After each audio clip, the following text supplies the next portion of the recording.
இன்றைய நவீன உலகம் கம்ப்யூட்டர், இன்டர்நெட், அடுக்குமாடி குடியிருப்புகள் என எங்கேயோ போய்விட்டது.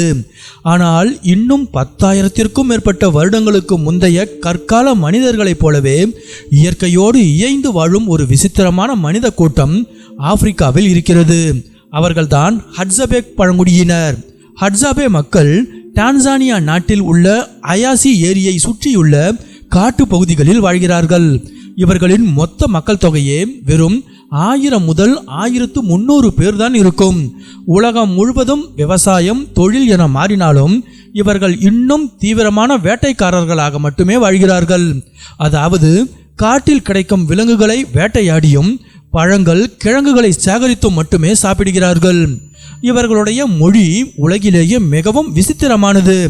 நாம் பேசுவது போல வார்த்தைகள் இல்லாமல் வாயால் கிளிக் செய்யும் ஒலிகளை வைத்து பேசுகிறார்கள்.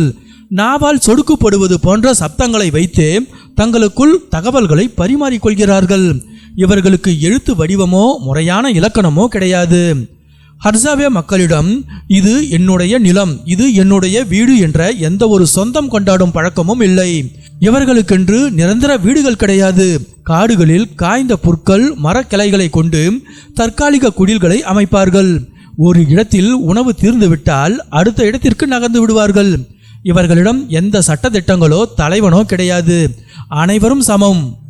ஆண்கள் தினமும் காலையில் வில் அம்புகளுடன் வேட்டைக்கு கிளம்பி விடுகிறார்கள்.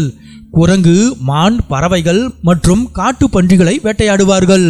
வில்லின் அம்புகளில் விஷம் தடவி வைத்திருப்பார்கள். விலங்குகளை வேட்டையாடி வந்ததும் அதை தனியாக சாப்பிடாமல் ஒட்டுமொத்த கூட்டத்திற்கும் சமமாக பகிர்ந்து கொடுப்பார்கள். பெண்கள் காடுகளுக்குள் சென்று காட்டு பழங்கள், கிழங்குகள் மற்றும் காட்டு தேனை சேகரிப்பார்கள். இவர்களுக்கு காட்டு தேன் என்றால் உயிர். மரங்களின் உச்சியில் இருக்கும் தேன் அடைகளை எடுக்க ஹனிகைடு என்ற ஒரு வகை பறவையின் சத்தத்தை பின்தொடர்ந்து செல்வார்கள். அந்த பறவை இவர்களுக்கு தேன் இருக்கும் இடத்தை வழிகாட்டும். சுவாரஸ்யமான விஷயம் என்னவென்றால் இவர்களுக்கு சர்க்கரை நோய், இரத்த அழுத்தம், மாரடைப்பு போன்ற எந்த நவீனகால நோய்களும் வருவதில்லை. எப்போதும் காட்டில் ஆடி ஓடி வேலை செய்வதாலும் இயற்கையான உணவுகளை உண்பதாலும் இவர்களின் உடல் ஆரோக்கியம் வியக்கத்தக்க வகையில் இருக்கிறது. இவர்களிடம் கடிகாரமோ காலண்டரோ கிடையாது. நேரத்தை மதிக்காமல் இயற்கையின் சுழற்சிக்கேற்ப வாழ்கிறார்கள். இன்றைய காலகட்டத்தில் காடுகள் அழிக்கப்படுவதாலும் நவீன நாகரிகத்தின் ஆக்கிரமிப்பாலும் இவர்களின் இந்த அரிய வாழ்க்கை முறை அழியும் அபாயத்தில் உள்ளது.